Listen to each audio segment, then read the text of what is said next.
Kitty Wilson lives with a condition that means she has to rest and plan in order to do things that many of us would take for granted. She's from Easton. She lives with ME, a condition that's estimated to affect around 1.3 million people in the UK.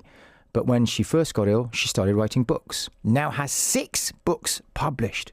How did it first sort of manifest itself? Because this is one of the things about ME, that you don't quite know when ME hits and what is just fatigue, what is tiredness, and what is ME. And I mean, awareness is so much better now. But for a long time, people just thought you were a bit tired, and it's so much more than that. It's so complex.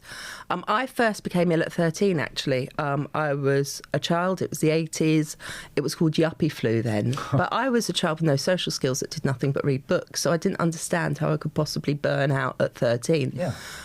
So it first hit me then. My mother spent a huge amount of time driving me around all over the place to try and find answers, and there just weren't any. Headachy, I was exhausted. So yes, you're incredibly fatigued, but it's more than that. You literally can't move. Yeah. You're in pain, and your arms and legs are too heavy to lift up. So I would have to be taken to the loo. I would have to be helped to sit up to eat. And certainly when it came back in my 30s, I was much more severely ill because I had many more responsibilities than I had as a child. Of course, yeah. And at that point, I was having to be spoon-fed. Sometimes I was too poorly to even chew, so my children would have to just put liquid to my lips, and that would get me through for a couple of days. Obviously, none of my friends knew what was going on. I'd get phone calls saying, I hear you're dying, which was terrifying because you're thinking, what are my parents keeping from me?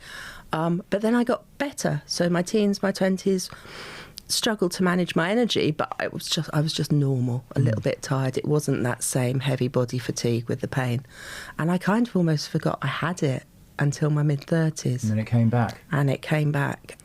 I was physically poorly, and mentally it was taking a strain. I'd given up teaching, which I loved. Lots of my identity was tied around that. And parenting, of course, that's your number one job. And I was a lone parent. I couldn't parent how I wanted to, suddenly my children were having to care for me.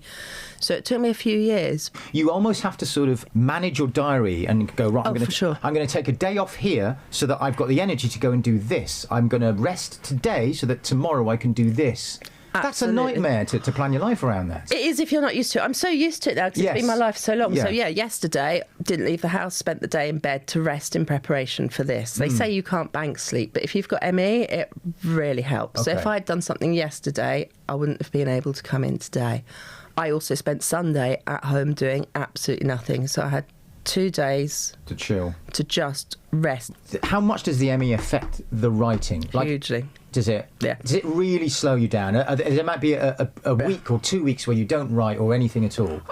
I now only write a book a year. Wow. Because when I was writing 2 books a year, which I was doing for my Cornish series, my family had a mini intervention because I would work every minute I was able. I couldn't meal prep, could lie in bed and type. But then I would have, for each of those books, I had at least a month in the 6-month period it took me to write where I couldn't even lift my arms to write because I was working too much, not resting enough, not pacing, and I was getting really bad payback. Wow. And my family said, you can't, you're going to kill yourself. Unlikely. But the point was they were so concerned about what was happening. They said, you've got to stop. It's not sustainable. And they were right. A couple of years into the ME, I realised that the only thing I could control, I couldn't control my body, but I could control how I frame things. So I decided to frame it so that if I tried to start writing, that would keep me busy and keep me mentally well until I was able to return to teaching. So that's why I started writing. I thought I'd give it a shot. I wanted to do rom-com because I wanted something light and escapist. I wanted something that I thought I could write naturally. Yes. Well, the first one was it was the second novel I've ever written, and I've been told you generally have to write about 4 books before you're at a skill level at which you can get published. So that's fine with me. I was a teacher. That made sense, okay? So I'll write what I know. Yeah. And I'll submit because that's part of the process. You've got to learn how to do that as well. And I was overjoyed, a little bit blindsided when it got picked up, and they asked me to write a series. What a thrill! It was amazing. I mean, the dream is to get published. Absolute dream. It was a dream come true.